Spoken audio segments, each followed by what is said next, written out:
Okay, today I want to run down Lincoln Riley's press conference, and all that's coming up after the bumper. Don't be cornering me. Hold up. Time. You gotta help me with that corner shit. What's up, kinfolk? It's RJ Young. I am not on a step mill. Consider hitting the like and subscribe button because I upload a video every single day. It's always college football related, sports related. We have a good time. Today, Lincoln Riley met with media and discussed Kansas State and his football team. This is going to be the first game that Oklahoma plays in the Big 12, the Big 12's conference schedule. We understand that not a whole lot of people are high on the Missouri State win, even as Oklahoma walks into this game against Kansas State as a 27-point favorite and the number 3 team in the country. But at the top of the list for everyone concerned is the COVID-19 testing and how that will affect Lincoln Riley's team. Now, he said he doesn't really think all that much about the Friday test, the white knuckling test, where you find out if you have players, 1, that tested positive, and 2, how many of those players will have to sit out due to contact tracing. Admittedly, he did not have a bunch of kids that were ready to go against Missouri State. He actually had a few that he would have rather had. And now you look at what they have at running back in particular, and you know they just can't afford to lose anybody else. They thought they were going to have 6 tailbacks to start the season. They're down to 3. You lose 1 or 2 of those guys, and you're going to go into your emergency options. But Riley said they're already making those sorts of decisions, and they have had guys that obviously played multiple positions in high school. And one of the things that I thought was really interesting about that aspect of it was what they have been able to do in practice. Riley said that there have been days when they just can't run scout team against anybody because they don't have enough players. There have been days where both Lincoln Riley and DeMarco Murray, along with Cale Gundy, have had to fill in on the scout team and take it back to high school where you don't have enough players to perhaps give a good look because you have so many guys that are out due to positives and contact tracing. It also brings into discussion what is it that the team has to look like for a game to get canceled. And there's the 53-man requirement that the Big 12 has laid out, but there's also, if you don't have enough offensive linemen, you probably shouldn't be playing a football game because you just don't have that many big guys as opposed to smaller skill guys that we all know are in abundance. Finding them that are 6'4", 300 pounds, it's really difficult to do. And then find them with the kind of technique and savvy to play on offensive line. It's damn near impossible. It's one of the reasons why Bill Bedenbaugh is one of the highest paid offensive line coaches and one of the best offensive line coaches in college football. Another thing that he touched on was that he expects Jadon Haselwood to be ready to go at some point this year.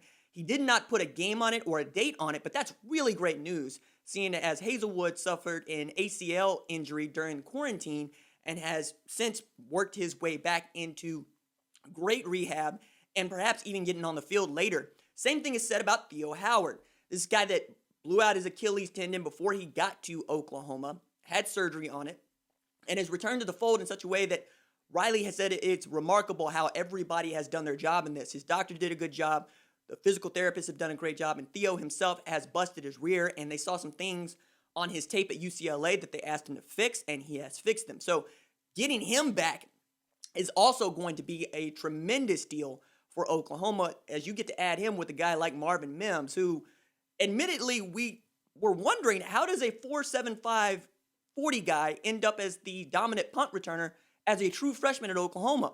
To which Riley said, I don't know what his 40 is, but he ain't no 4.75 guy. He's in the 4.4s and underworld. He's one of the fastest guys on our team. Add to that, Marvin Mims is the most prolific receiver in the history of Texas high school football.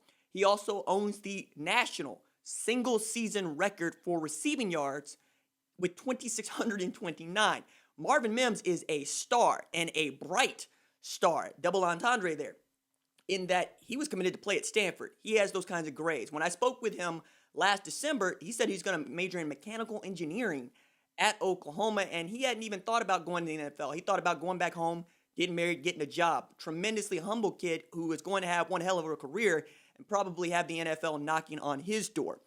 Riley touched on a bit about Ronnie Perkins and Ramondre Stevenson and Trajan Bridges and their suspension while not using their names.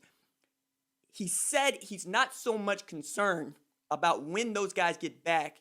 He would love to see a decision made, and he would love to get those guys back. But more than that, He wants to see this rule that is archaic go away. And he said out loud, I don't think you're going to find anybody that supports this rule anymore because the world has changed in such a way.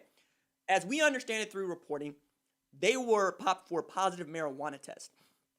And with that came a suspension of 50% of their season. So 6 games. They served 1 for the Peach Bowl, and they've served 1 for Missouri State, right? And then if 50% of the season is 10 games of this season, plus the one that they had, mark it 4, and then let them play. Or in the words of Walter Stopcheck, mark it 0. Because, I'm with you on this. I don't understand why they're being penalized for this, especially or in such a way that they're being penalized like this. I could see the one game, and it's the Peach Bowl. So my goodness, I mean, that's bigger than just one game. That's college football playoff semifinal with some hardware on the line. But now that they've done that, and they are learning from their mistake, or are they? And that's what Riley is saying. I don't see how this is going to make them better. They understand they made a mistake. They understand the consequences, and they're living through those. But in the way that we understand medicine and the way that we understand the world today, what they did is not wrong.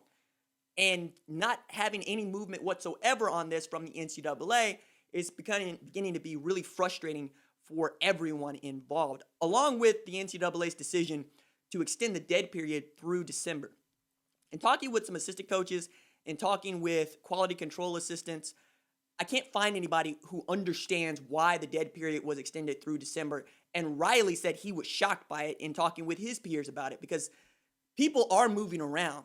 People are traveling. We're not encouraging to do it. I'm certainly not.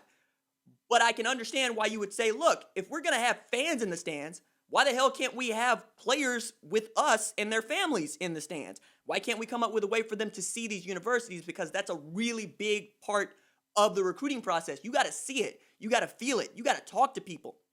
And doing this virtually, while it's becoming old hat to many, is still no replacement for the real thing.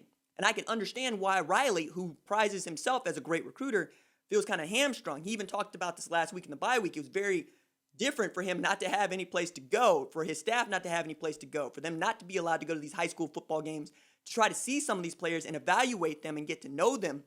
Also, I didn't have a whole hell of a lot to do last week because he said there's so much that I'm used to doing that I just can't do anymore. So I tried to refocus on our team and what we are waiting on for Kansas State. Last thing that I thought was interesting that he brought up was the maturity of Spencer Rattler. Adam Kilgore of the Washington Post popped into the local media press conference to ask Riley what he thought about the evolution of quarterbacks and whether the pro-style quarterback is going away. I talked about this on the RJ Young Show podcast with Quincy Avery. You can go to the RJ Young Show podcast, wherever it is you get your podcast, and listen there. I would appreciate it if you also leave a 5-star review. If you leave a review, that's a question or a comment, and it's positive, I will read it on the air. We do the live shows on Mondays and Wednesdays here at 3 o'clock. And in talking with Avery, he said, look, I don't think that we should even say dual threat or pro style anymore. I think we should just say quarterback because I believe that pro style quarterback is just code for big white dude that can't run because we don't see that anymore. We see guys that are tremendously accurate from the pocket who can also get you out of a bad situation and make things happen with their feet, which is the kind of quarterback that Riley wants to recruit. He said it's one thing to have a guy that's athletic who can also chuck the ball. It's another thing to have a guy that is precise, and accurate, but also has the athletic ability to move around back there and get you out of that bad situation or run to throw, as we say. You're looking for somebody that's much more Pat Mahomes than you are Mike Vick, and that's not even shade at Mike Vick. It's just Pat Mahomes is a better quarterback, and Mike Vick would tell you that. Mike Vick's a better athlete. Pat Mahomes would tell you that. And in getting Spencer Rattler, he said, look, you got a guy that if you're making up a quarterback and his arm, you're probably taking Spencer Rattler and just putting him in the mold because he's effortless when he throws the football, and he is tremendously accurate when he throws the football, and he does not mind pushing it downfield.